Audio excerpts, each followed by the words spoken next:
మహిమగల రంగనాథ స్వామి దేవస్థానం. మనం ఇక్కడ స్వామి దర్శనం చేసుకుని కాసేపు విశ్రాంతి తీసుకుని మరలా తిరిగి ప్రయాణం కొనసాగిద్దాం. రండి స్వాములు, రండి. స్వామియే అయ్యప్పో, అయ్యప్పో, స్వామియే, స్వామి శరణం, అయ్యప్ప శరణం.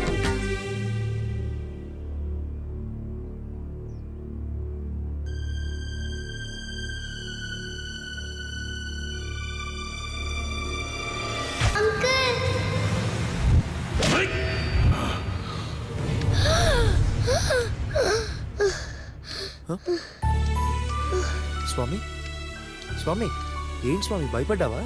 ఏం పర్లేదు, అంతా అయ్యప్ప స్వామి చూసుకుంటాడు.